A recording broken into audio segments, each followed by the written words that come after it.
Session 9 is entitled Center of the Universe. Now, Mabe, at the end of Hot or Cold, had a chance discovery of Elizabeth, which is going to unify the day. But before we get to that, we're going to begin with Benji, who awakes to find that somebody has restocked, the pantry and the fridges and the cold walk-in.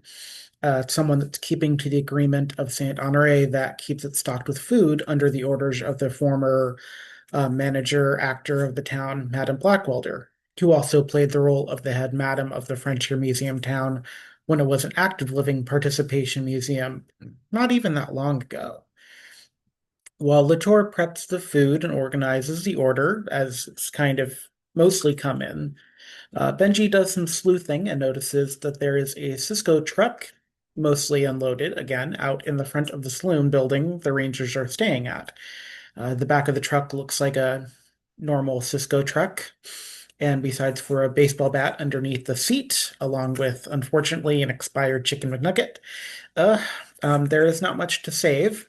To save and find, save for the driver's license tucked into the driver's side sun visor, belonging to a purple-haired woman named Elizabeth. Um, During the sleuthing period, Benji also does find, as his ranger sense begins to tingle, a small ring inside a sack of bananas, and this ring does match the train ring currently in Benji's Spirit Blaster that shot out a psychedelic train weapon at the Emperor or foe not long ago. Elizabeth is currently still in Saint Honore, currently facing off a generous term against Mabe, who had just left the mine entrance after completing her time behind the wall. Elizabeth is brandishing a shovel, but only in defense, clearly having just used it to try and dig up one of the military grade boxes that had been buried there in the past. Currently, they're standing at the broken popcorn machine where Benji's box was found. Neither Elizabeth nor Mabe will admit that these boxes are more than hypothetical, but it's clear that Elizabeth has something to do with them and brought them out here to keep them safe and away from people. And she states if Mabe has found any boxes, they should stay buried.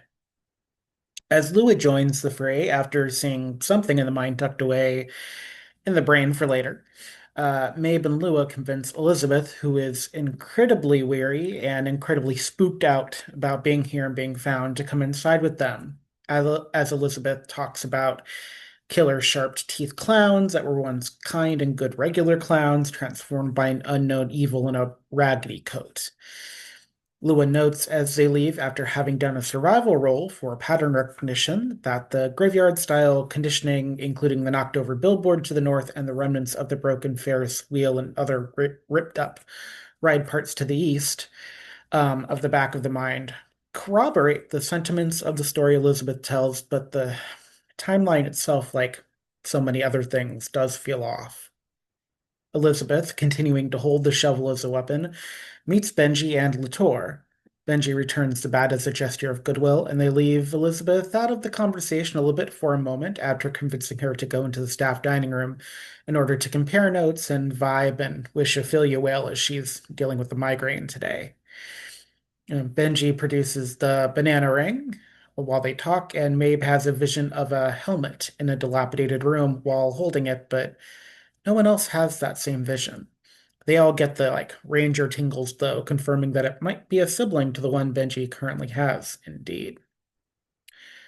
Deciding to trust Elizabeth for the moment, Maeve's belief that she might be military or special ops is confirmed not just by how she walks. There's a stiff and practiced gait of somebody who's gone through some sort of cadence or military training at least, but Elizabeth admits eventually to having stolen what was placed in the boxes from Area 52 in Angel Grove sometime between the two explosions.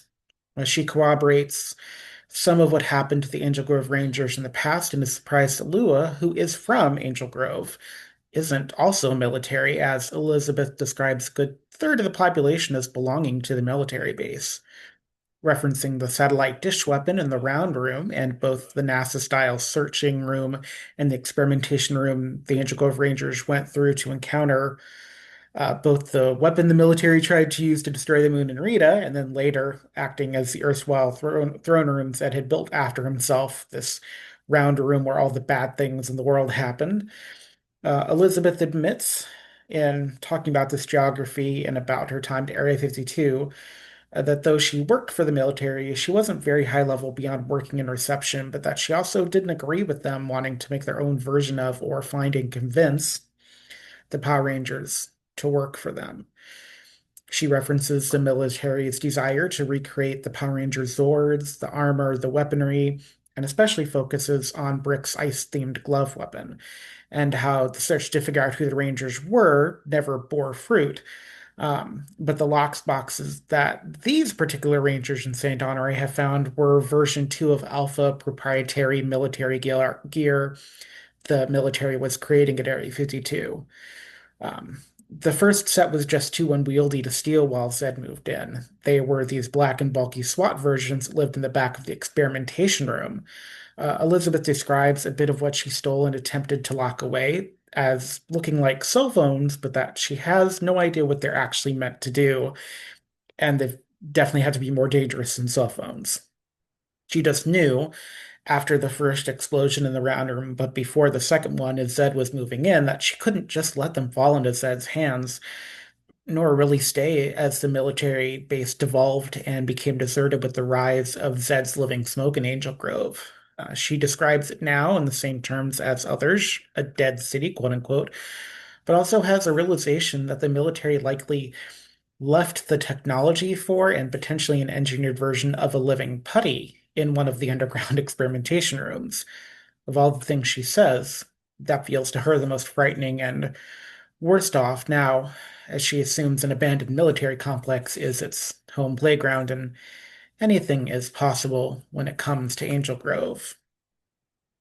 Elizabeth's role in all this after leaving Angel Grove on the heels of what would be the second explosion of Area 52, this one caused by the Rangers against Zedd, and in also reference to Zedd's Dark Ranger. Um, Elizabeth doesn't know a ton about it, but knows enough to give a cursory sort of overview of Zedd. Um, she basically buries these military grade boxes and comes back every now and then to care for St. Honore to work as a food truck driver, so nobody would be alerted, nobody would visit the town once it was abandoned. Elizabeth notes that burying the boxes made them something the transformed killer clown people couldn't seem to see or find, and that she hated being around and came as little as possible, but without knowing what they could do or wanting them to not fall into the wrong hands. It was important that these military, proprietary, not Ranger, but trying to be Ranger stuff would stay safe, secret, and out of the way. And fortunately, Elizabeth doesn't get to do much more than implore the group that if they found any of the boxes to rebury them and forget they ever seen them to get away from St. Honore. But then the ground begins to rumble. As the ground rumbles, as though an earthquake is happening, Mabe moves to the doorway and notices that a big shadowy thing is moving toward the town. Putting two and two together, Mabe suggests they split up into pairs for safety and pairs off Elizabeth and Latour so the other Rangers can transform into Rangers unknown. Elizabeth is not going to stick around after the battle. Latour notes the sentiment of that she can't believe this is happening again, and she wants nothing to do with that, as she's going to eventually just run off in her Cisco truck. Um, Elizabeth does get a glimpse of the Blue Ranger as Latour and her go off. And she's confused as she's never seen a ranger that looks like Mabe in ranger form, but does not have time to question it. It doesn't make her feel any safer. But now that the civilians are moved out of danger, the three rangers transform, and each is given their spirit blaster unprompted. And Ophelia, still with a migraine, is unable to join them. Each of the remaining rangers' blasters glows for just a moment and then settles. And Benji's costume continues to blink and glow, something that must be dealt with behind the wall as the other rangers have figured out. He decides not to notice it much as the monster before them is larger than they've ever seen and is bounding towards them. Not as a bunny would bound, but as a whale would move through the sea and crest up for air. except it's moving through the desert and looks strikingly and terrifyingly like Monstro from Pinocchio.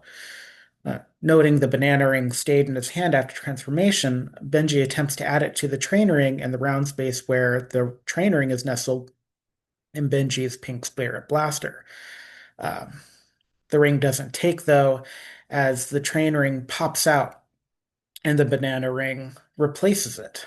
Clattering to the ground for a moment, the train ring eventually moves to Lua after a culture roll between Lua and Mabe, and then Lua puts the train ring into her spirit blaster, knowing it releases a train bazooka after seeing it do so previously. With Monstro, two combat sprints away, Mabe attempts to shoot from afar, but even with the ranged weapon, the shot goes wide as Monstro gets closer. Attempting to use the new ring, Benji unlocks Henshin Watermelon Lock On, the banana ring cycling through several fruits until a large watermelon appears over Benji's head and descends, putting him into a spinning top-like watermelon tank. Unfortunately, his driving skill sends the tank backwards and slams into Lua's already crashed car from where it had been left during her arrival. Alongside knowing Ophelia's rental now ends up on the side of the road near an on-ramp into the dead Angel Grove, the likelihood of getting out anytime soon from St. Honore seems even lower than previously thought, as the watermelon slams through the middle of the car, sharing it cleanly in half. Lua does have better luck as the Link Up Bazooka psychedelic train attack flies toward and does some damage to Monstro, though only seeming to anger it. Mabe gets close enough in order to attack again, but that just leaves her vulnerable to the whale's monstrous teeth, and she finds herself inside a rocky cavern-like mouth with teeth grappled hard and sharp on her leg, being dragged down into the earth. Benji doesn't try to remove the watermelon tank from his person, not knowing how long something like that would take, but does transform from what is known as the watermelon bang bang to watermelon armor mode, watermelon arms.